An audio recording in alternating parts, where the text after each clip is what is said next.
वेखन दिया उरा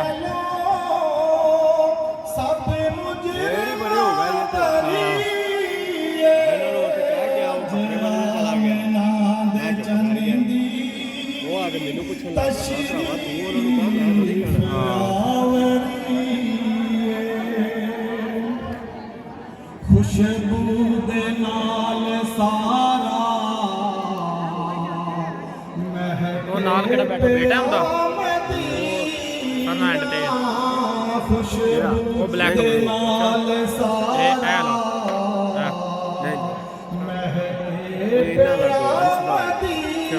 अंश कौन है दे नालों अफजल ओदे जिस्म दा पसीना ऐसी महक ना देवे ऐसी महक ना देवे बाबा मैंने प्यास करदा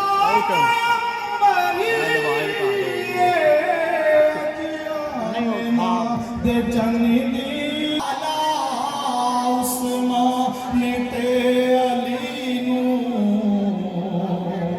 गल नाल लाने वाला इन्हां चाह नहीं पकाई हबशी नू सद के रंगिया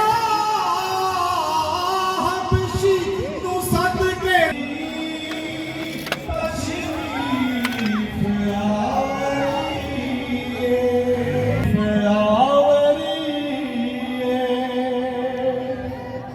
सारे नबी खुदा को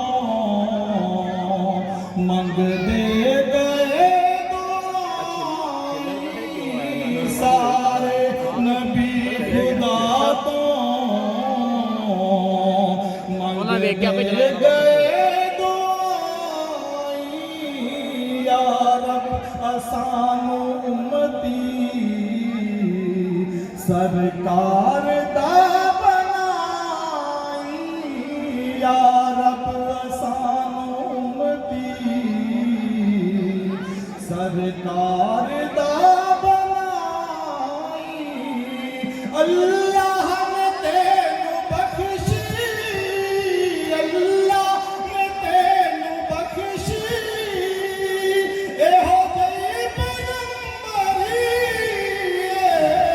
अज आमिना दे जन्नी दी तशरीफ आवरी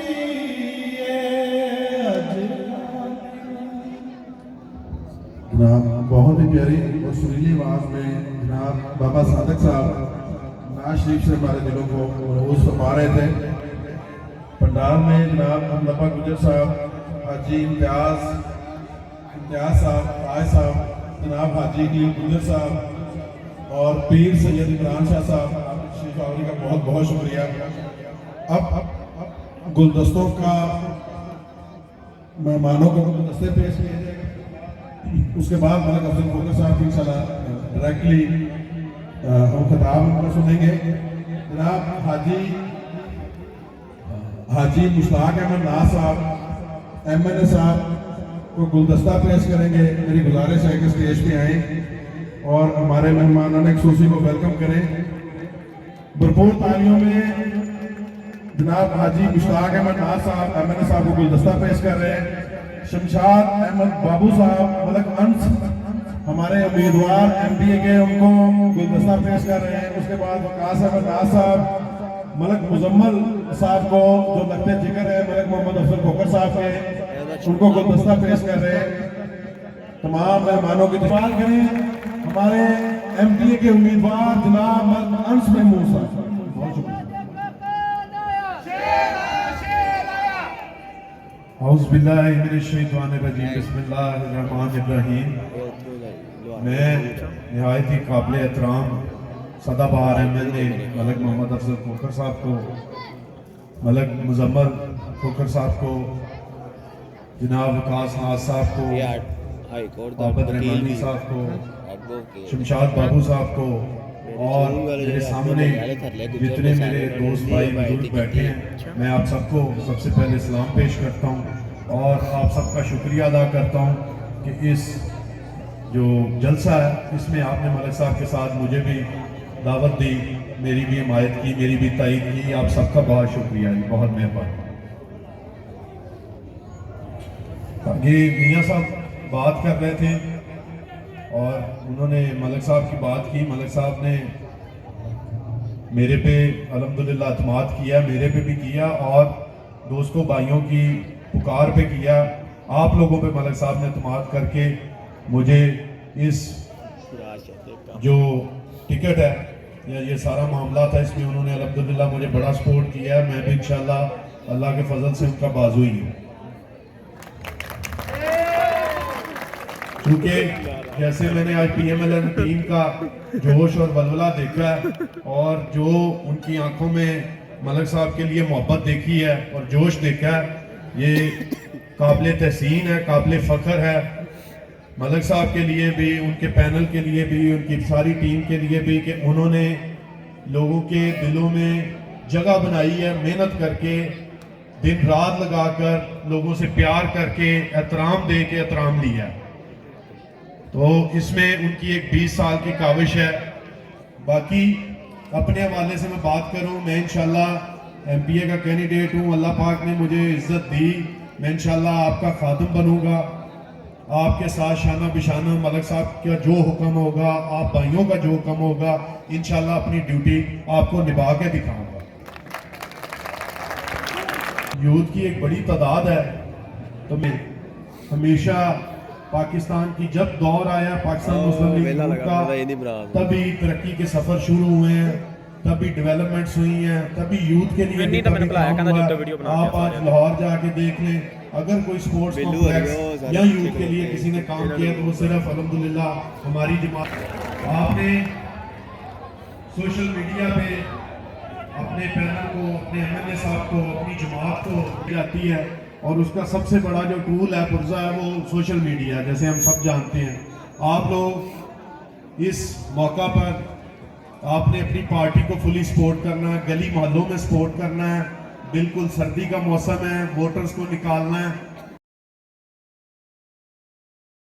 आपने पूरी जी जान मेहनत लगा देनी है, ना सिर्फ एक वोट कास्ट के लिए, एक पैनल के लिए, बल्कि इस मुल्क पाकिस्तान के लिए। क्योंकि ये जमात इक़्तिदार में आएगी तो हम इंशाल्लाह ये मुल्क तरक्की करेगा। ये जमात इक़्तिदार में आएगी तो रोड्स बनेंगी। ये जमात इक़्तिदार में आएगी तो हम सबके मसले हल होंगे।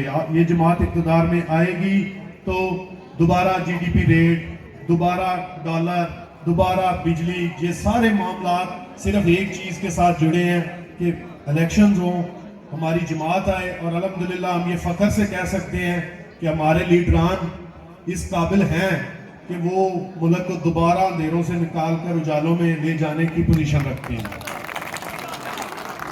यूथ ने बिल्कुल सेटिस्फाई रहना। आपको सोशल मीडिया में बड़ी ऐसी चीज़ें मिलेंगी जहाँ आपको लगेगा कि शायद जो बाकी दीगर जिनका मैं नाम नहीं लेना चाहता वो पॉपुलर हैं, शायद वोट उधर जा सकता है। मैं अल्हम्दुलिल्लाह फ़ख्र से कह सकता हूँ कि इस मैदान के अंदर हमारी जमात को कोई नहीं हरा सकता। आपने बिल्कुल पुरज़म रहना है। बाकी मैं फिर आपका शुक्रिया अदा करता हूँ। तकरीर मलिक मोहम्मद अफजल कोकर साहब करेंगे। मैं आपसे वादा करके जाता हूँ। और MLA साहब की मोहब्बत है कि इतनी सर्दी में आप यहाँ पे खड़े हैं और मोहब्बत का सबूत दे रहे हैं। और इंशाल्लाह ये वादा है आपसे, पहले भी हम दोस्तों ने आपके और MLA के दरमियान राब्ते का किरदार अदा किया है। जहाँ भी आपके कोई मसाइल हुए हैं हमने MLA साहब को बताए हैं और अल्हम्दुलिल्लाह उन्होंने वो फर्स्ट प्रायोरिटी भी हल करवाए हैं। लेकिन इस टाइम एक और बात करूँगा कि मेरे या दोस्त यूथ से खड़े हैं, ये यूथ कन्वेंशन था असल में, लेकिन यूथ अपना या तो सुस्त हुई है या सर्दी लग रही है। क्लैपिंग तो यूथ का हक बनता है ना, जरा जोर से क्लैपिंग हो जाए। अगर हम यहाँ पे आ गए हैं और हमारे MLA साहब को हम ये भी सबूत ना दे सके कि हम आए भी हैं और एक्टिव भी नहीं है, तो फिर तो बड़े अफसोस की बात है। तो एक जोरदार क्लैपिंग सब दोस्त करता है। बाकी आप सबसे रिक्वेस्ट है कि 8 फरवरी के दिन जिस दिन इलेक्शन होना है, हमारी एक दिन की वफादारी है